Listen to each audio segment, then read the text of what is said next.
Alright, buckle up because we're diving into the third big change Trump made to the CFPB, regulatory rollbacks.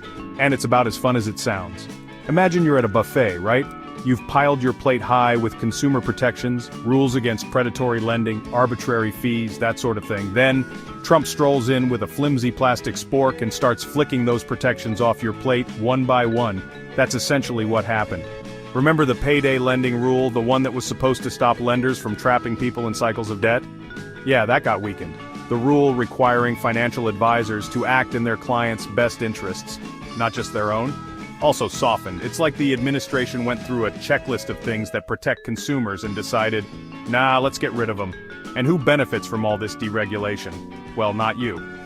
Unless you're the CEO of a payday lending company or a financial advisor who really enjoys misleading vulnerable people, then congratulations, your life just got a whole lot easier thanks to the Trump administration's commitment to, well, it's unclear what they were committed to besides making life harder for ordinary Americans.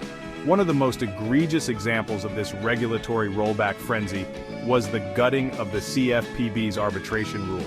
Now, this rule was a real thorn in the side of big banks and credit card companies, and for a very good reason. You see, forced arbitration clauses, those sneaky little things buried in the fine print of contracts, were being used to prevent consumers from banding together and suing companies for wrongdoing. The CFPB, under Obama, recognized this as the bullshit it was and tried to level the playing field.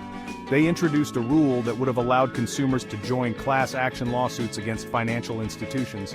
It was a win for the little guy, a victory for common sense, and a very public black eye for companies who rely on ripping people off quietly. But did the Trump administration care about any of that? Did they prioritize the needs of ordinary Americans who were getting screwed over by unfair practices? Of course not. They sided with the corporations because apparently nothing says pro-business like making it harder for people to sue you when you do something wrong. The consequences of these regulatory rollbacks were about as predictable as a Trump tweet storm after someone insulted his intelligence. Consumer complaints skyrocketed, predatory lending practices were back with a vengeance, and the financial industry was, to the surprise of absolutely no one, celebrating their newfound freedom to exploit consumers without fear of consequences. But here's the thing. This wasn't just about making life easier for corporations.